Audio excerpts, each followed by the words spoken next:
Live TV, सच सबसे आगे। नमस्कार, आप देख रहे हैं द लाइव टीवी। आपके साथ मैं मोहम्मद अफजल आलम।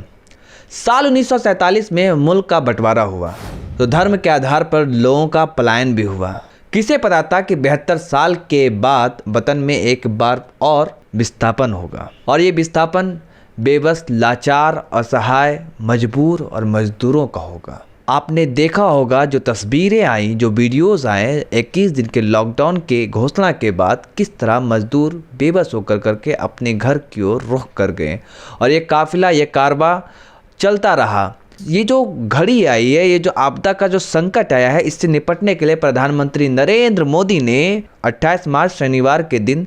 एक प्राइम मिनिस्टर केयर फंड की घोषणा की और इसका अनाउंसमेंट किया और इसकी स्थापना की और लोगों से अपील किया कि इस कोविड-19 जो ये वायरस है, जो ये जो दुख की घड़ी, ये जो संकट का वक्त है, इससे निपटने के लिए, इस चुनौतीपूर्ण टाइम से मुकाबला करने के लिए आप लोग इसमें पैसे डालें। उनकी अपील पर, इस बातों पर लोगों की जम कर करके पैसों की बारिश होने लगी। फिल्म अभिनेता अक्षय कुमार ने 25 करोड़ रुपए दिए तो वही रतन टाटा ने 500 करोड़ रुपए, तो वही गौतम अडानी ने 100 करोड़ रुपए। और इस तरीके से क्या आम क्या खास, हर कोई प्राइम मिनिस्टर केयर फंड में पैसे डालने लगा। दूसरी तरफ से सवाल भी खड़ा होने लगा कि इतिहासकार हो या फिल्म अभिनेता या फिर राजनेता या पत्रकार, हर कोई इस पे प्राइम मिनिस्टर केयर फंड पर सवाल खड़े करने लगा है। अब ये सवाल कैसा, क्यों सब लोग सवाल खड़े करने लगे, आपको मैं बता दूं कि क्यों सवाल खड़े कर रहे हैं। जब मुल्क का बंटवारा हुआ, जब लोग पलायन कर करके पाकिस्तान से लोग हिंदुस्तान आने लगे, तो इस चुनौतीपूर्ण घड़ी से निपटने के लिए भारत के पहले प्रधानमंत्री जवाहरलाल नेहरू ने प्रधानमंत्री राहत कोष, प्राइम मिनिस्टर रिलीफ फंड की स्थापना 1948 में की, और ताकि उससे निपटा जा सके। और ये बदस्तूर प्राइम मिनिस्टर रिलीफ फंड अब तक जारी था और इस प्राइम मिनिस्टर रिलीफ फंड में 3800 करोड़ रुपए अब भी मौजूद हैं। और इस प्राइम मिनिस्टर रिलीफ फंड में खुद अध्यक्ष जो होते हैं प्राइम मिनिस्टर होते हैं, और वित्त मंत्री, रक्षा मंत्री और गृह मंत्री के साथ साथ सिविल सोसाइटी और विपक्ष के नेता इसके सदस्य होते हैं। प्राइम मिनिस्टर रिलीफ फंड की वेबसाइट है और उसका रजिस्ट्रेशन है, जो हिंदुस्तान में इंडियन ट्रस्ट कानून के तहत 1882 के जो कानून है उसके तहत लोगों से पूछा जाता है कि कोई ट्रस्ट बनाना चाहता है तो आपके बनाने के पीछे का कारण क्या, आप क्यों बनाना चाहते हैं, क्या वजह है। तो पूरी तरह से प्राइम मिनिस्टर रिलीफ फंड जो है उसका हर नियम कानून पालन किया गया और उसमें पूरी तरह से पारदर्शिता है, और साथ ही साथ उसकी वेबसाइट और रजिस्ट्रेशन है। और इसके अलावा उसका हर राष्ट्रीय बैंक में अकाउंट भी है, खाता भी है। और जब भी देश में कभी संकट के समय के बादल मंडराते हो या किसी तरह का आपदा आता है, चाहे बाढ़ हो, भूकंप हो, सैलाब, या फिर किसी आम व्यक्ति को किसी इलाज के लिए कोई मदद का गुहार लगाता है, तो उसे प्राइम मिनिस्टर राहत कोष से, प्रधानमंत्री राहत कोष से मदद की जाती है। नरेंद्र मोदी ने 28 मार्च को प्राइम मिनिस्टर केयर फंड की घोषणा की, अनाउंसमेंट किया, उसकी स्थापना की, तो उसका ना तो कहीं रजिस्ट्रेशन है, ना ही कोई वेबसाइट है, और इसमें किसी भी विपक्ष के नेता को लिया गया है, ना ही किसी सिविल सोसाइटी या ब्यूरोक्रेट्स को लिया गया है। तो इसको लेकर के सवाल तो खड़ा होना लाजमी था। इतिहासकार रामचंद्र गुहा पूछते हैं, आखिर क्या ज़रूरत पड़ गई कि आपको खोलना पड़ रहा है प्राइम मिनिस्टर केयर फंड, जबकि हमारे पास तो ऑलरेडी मौजूद है प्राइम मिनिस्टर रिलीफ फंड। तो वहीं आज तक के वरिष्ठ पत्रकार नवीन कुमार सवाल पूछते हैं कि जब हर राष्ट्रीय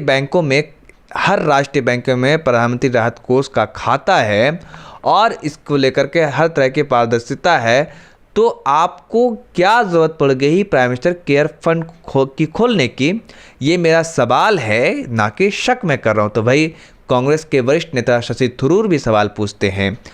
और इसको लेकर करके देश की आम जनता भी सोशल मीडिया पर सवाल पूछ रही है। तो कोई तंज कस करके बीजेपी कह रहा है कि क्या ये पैसे जो लोग दे रहे हैं उससे बीजेपी अपने विधायक खरीदेगी, क्योंकि बीजेपी जिस प्रकार मध्य प्रदेश में 22 कांग्रेस के विधायक को खरीदा है, और ये 22 कांग्रेस के विधायक का पाला बदल कर करके मध्य प्रदेश में कांग्रेस की सरकार गिर जाती है और शिवराज सिंह चौहान जो बीजेपी के हैं वो मुख्यमंत्री बनते हैं, तो क्या पैसे खत्म हो गए। इस तरीके के लोग सवाल पूछ रहे हैं, और लोग यहाँ तक कह रहे हैं कि इसमें कोई पैसा ना डाले, और सलमान खान का एग्जाम्पल दे रहे हैं कि सलमान खान ने जो भाइयों के भाईजान और बॉलीवुड के सुल्तान हैं, उन्होंने उनका एग्जाम्पल देते हुए लोग बता रहे हैं कि किस तरह से सलमान खान ने फिल्म इंडस्ट्री के 25,000 दिहाड़ी मजदूरों को मदद करने के लिए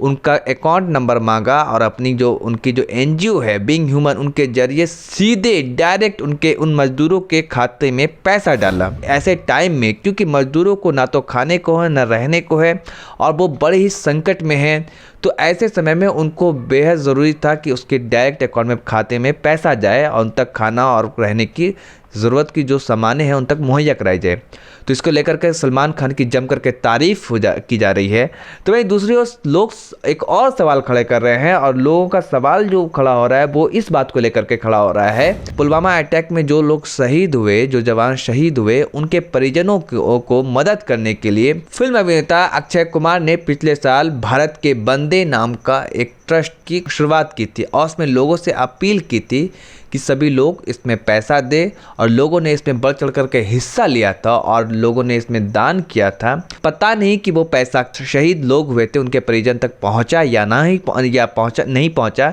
इसको लेकर के लोगों में एक असमंजस की स्थिति है। तो ऐसे में लोग ये सवाल खड़ा कर रहे हैं कि ऐसे हालात में बेहतर है कि जो लोग मदद करना चाहते हैं वो डायरेक्ट लोगों को पैसा दे, क्योंकि ऐसे में क्या होता है कि पता नहीं वो अपने काम के लिए वो व्यक्ति पैसा इस्तेमाल कर लेता है या नहीं करता है। इसको लेकर के लोगों में अलग अलग राय हैं और लोगों के अलग अलग सवाल हैं। साथ ही साथ कई तरह के सवाल खड़े हो रहे हैं। तो बेहतर यही होता कि प्राइम मिनिस्टर नरेंद्र मोदी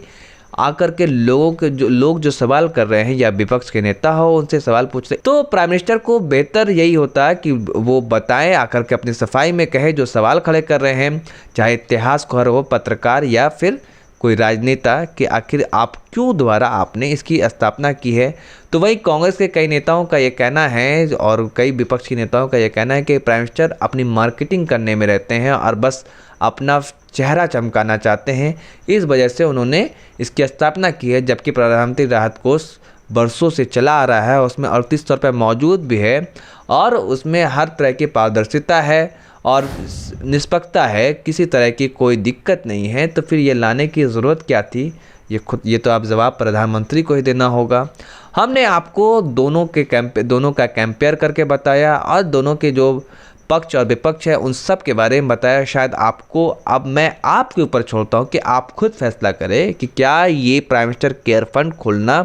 ज़रूरी था, जबकि एक already prime minister relief fund मौजूद है हमारे देश में और उसमें अभी 3800 रुपये हैं, 3800 करोड़ रुपये अब भी मौजूद हैं। और जो लोग हमारे यहाँ के देश की जो आम जनता है, जो गरीब जनता है,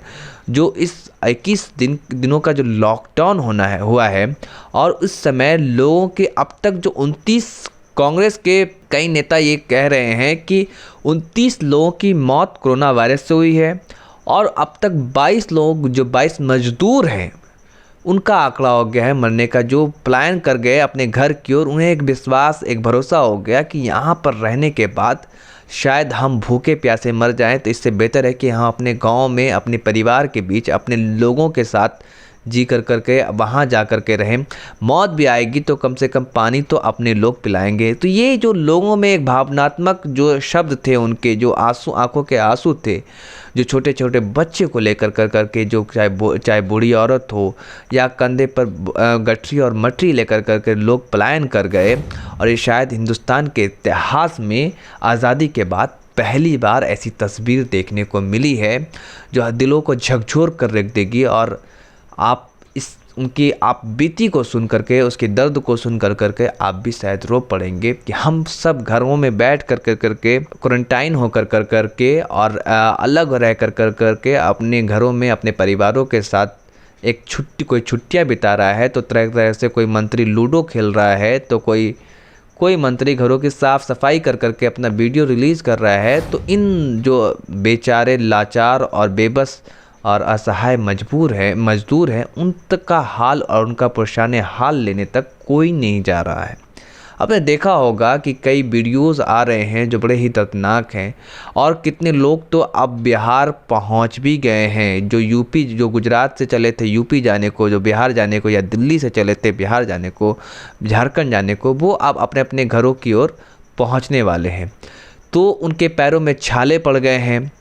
तो ये बड़े ही हृदय विदारक तस्वीर और मार्मिक करने वाले वीडियोस हमारे सामने आए,